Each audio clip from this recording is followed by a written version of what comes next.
ఆ segment party ఆవిర్భావం నుంచి టీడీపీకి కంచుకోటగా ఉంది. ఆ నియోజకవర్గంలో గత 2 దశాబ్దాలుగా పార్టీ ఉనికి కోసం పోరాడుతుందట. జిల్లాలో రాజకీయ ఉద్దండుగా చక్రం తిప్పిన ఆ దివంగత నేత కుటుంబం నేటికి ఆ నియోజకవర్గం ఇన్ఛార్జిగా ఉన్నారు. అయితే గెలుపు ముంగిట ప్రతిసారి బోల్తా పడుతున్నారట. ఇంతకాలం పార్టీ ఇన్ఛార్జిగా ఉండి పార్టీకి చేసిందేంటి? కొత్త వ్యక్తులకు నియోజకవర్గం ఇన్ఛార్జి బాధ్యతలు అప్పగించాలని కొంతమంది నేతలు పట్టుబడుతున్నారట. దీంతో ఆ నియోజకవర్గం టీడీపీలో చిచ్చు రాజేసిందట. ఇంతకీ ఆ నియోజకవర్గం ఏది? అక్కడ టీడీపీలో ఏం జరుగుతోంది? ఎందుకు ఇన్ఛార్జి మార్పు కోరుతున్నారు? ఆ వివరాలు తెలియాలంటే ఈ స్టోరీ చూడాల్సిందే.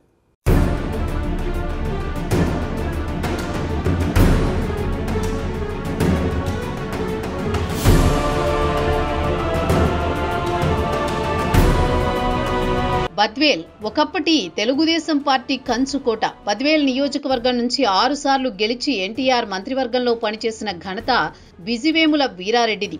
బద్వేలు నియోజకవర్గాన్ని తన కంచుకోటగా మార్చుకుని బద్వేల్ వీరారెడ్డిగా పేరు గడించారు.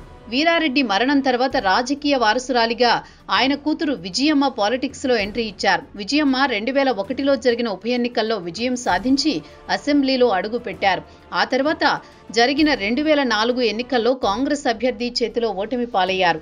2009 నుంచి బద్వేల్ ఎస్సీ నియోజకవర్గం కావడంతో అక్కడి నుంచి తెలుగుదేశం పార్టీకి కష్టాలు మొదలయ్యాయట. సైకిల్ పార్టీ అభ్యర్థి ఎవరైనా ఇన్ఛార్జి మాత్రం విజయమ్మ కొనసాగుతున్నారు.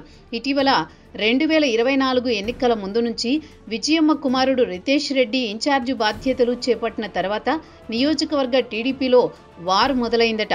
ఇన్ఛార్జి బాధ్యతలు కొత్త వ్యక్తికి ఇవ్వాలని సీఎం చంద్రబాబు దగ్గర ఓ వర్గం పట్టుబట్టిందట.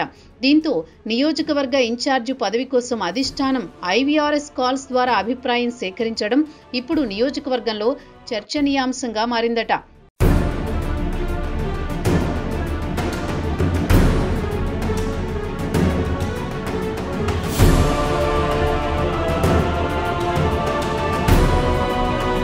ఇక బద్వేల్ నియోజకవర్గం టీడీపీ బాధ్యతలు విజయమ్మ, ఆమె కుమారుడు రితేష్ రెడ్డి పర్యవేక్షిస్తున్నారు. 2009 ఎన్నికల నుంచి విజయమ్మ కుటుంబం ఎవరూ పేరు చెబితే వారికి అధిష్టానం టికెట్ కేటాయిస్తోంది. అయినా ఇప్పటి వరకు టీడీపీ అభ్యర్థి గెలవకపోవడంపై టీడీపీలో భిన్న స్వరం వినిపిస్తోందట.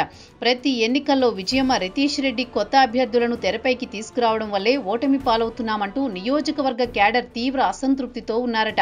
వీరారెడ్డి కుటుంబానికి విధేయుడుగా విజయమ్మ, రితేష్ రెడ్డిలతో కలిసి సూర్యనారాయణ రెడ్డి పనిచేస్తున్నారు. ఇటీవల ఆయన డీసీసీబీ చైర్మన్ గా ఎన్నికయ్యారు. దీంతో సడన్ గా నియోజకవర్గ ఇన్ఛార్జిగా పోటీలో ఉన్నారంటూ జిల్లాలో వార్తలు చక్కర్లు కొడుతున్నాయి.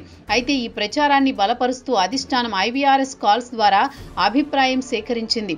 దీంతో నియోజకవర్గ ఇన్ఛార్జి మార్పు తప్పదు అని ఓ వర్గం జోరుగా ప్రచారం చేస్తోందట.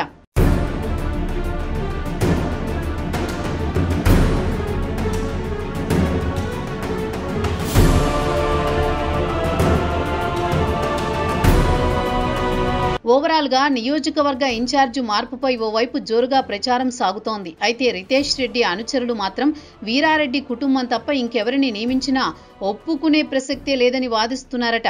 నియోజకవర్గ ప్రజల కోసం వీరారెడ్డి ఎన్నో త్యాగాలు చేశారని, వీరారెడ్డి 4 దశాబ్దాల పాటు బద్వేల్లో ప్రాతినిధ్యం వహించి ఎంతో అభివృద్ధి చేశారని అంటున్నారు. అలాగే ఆయన తర్వాత కుమార్తె, మనవడు పార్టీ కోసం పనిచేస్తున్నారని గట్టిగా వాదిస్తున్నారట. మరి అధిష్టానం ఇన్ఛార్జి విషయంలో ఎవరి వైపు మొగ్గు చూపుతుందో చూడాలి.